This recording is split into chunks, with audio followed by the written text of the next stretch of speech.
Real quick, lazy video on this because I feel like shit, but I'm gonna try to help some people out. So this is a electricity shift, E-shift, ESP electric shift program Honda. Not a fan of them. When you do a gear reduction, you have issues. So this is the speed sensor back here. Okay, this is the gear reduction up here. When you change the ratio in the front of the motor, it freaks the computer out because it's like, oh, I know how many RPMs I'm turning. I know how many times I'm firing the fuel injector and the spark plug, but this gear back here, which is this is the speed sensor, which is reading off the small gear on your final reduction or secondary reduction.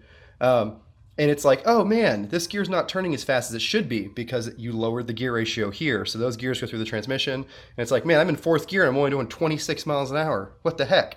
So it thinks your clutches are slipping or something bad is happening. Because of that, it goes and it throws a code where usually you see it in third, fourth, and fifth gear at wide open RPMs. It'll get stuck in that gear. You'll get either a bar or you get a flashing number, a number of symptoms. But basically what it is, it's a mismatch between how many RPMs the engine thinks it's turning and how many pulses this is counting by teeth passing up the sensor. I need to route that better. That's not routed right. So this is the Speedo Healer. They've updated it. Now it's a little tiny square guy, a little button underneath there. And you can buy this. It plugs in line with your speed sensor, and it fixes all the issues. So this is a 35% gear reduction installed in this bike, so there's really no math. I did the math to double check it, but your ratio is 1.35 or 35%. So if you get on here to example programming percent, you want to do a positive percent. So you hold the red button down for 5 red blinks, let go, hold it down again until it turns green for positive, let go. Hold down for 3 green blinks, let go. Hold down for 5 green blinks, let go. Hold down for 1 green blink, let go. That program's a 35.0% increase. That takes the number of pulses that pass the sensor, multiplies it by 1.35 or 35%, which makes the computer think everything is totally stock and normal and nothing bad's going on. And it kind of corrects your speedometer for the fact that you're running tires that are, I don't know, 35% taller than stock.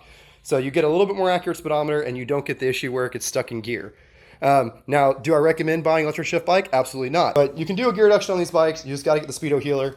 It's like 90 bucks shipped or something, and then you got to figure out how to program it. The instructions are pretty good. If you know a little bit of math, it's not hard.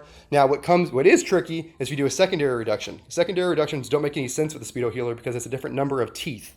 So if you want to do a secondary reduction, you actually need to know how to do math, basic math.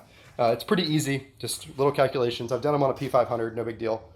But yep, this thing's done. I'm going to button it up and get it out of my garage so I have more room to work on the Cam and Am. Hey guys, figured I'd put some more helpful shit in this video. So this is the check engine light right here flashing. And if it'll focus, you'll see that it's a little check engine symbol on it. So there's 2 lists of DCT codes or troubleshooting codes for this bike. There's regular check engine light codes and there's transmission codes for the ES. The DCT bikes, double clutch transmission bikes, have this similar thing where if you have a transmission problem, there's a little dash right here that will flash. So this bike doesn't have any transmission codes, but it does have an engine code. And to read it, the long flashes is your first digit. So that's 2 long flashes and 3 short flashes. That's a code 23, which is O2 sensor. Very common code. If you go in a lot of water, you'll burn the O2 sensor out of these bikes. It's not a big deal. Bike pretty much runs fine without a functioning O2 sensor. That's mostly for Obama. If you want to fix it, you can get an O2 delete. That's what's in the yellow Rubicon over there. But they're getting kind of hard to find without buying a whole exhaust system. But like I said, not a huge deal. It does affect tuning slightly, and you could run a little richer lean, but Hondas don't really care.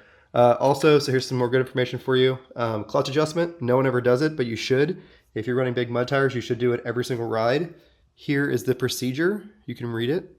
But basically, you go all the way to the tight position, and then you back it off a quarter of a turn, and you lock the nut down.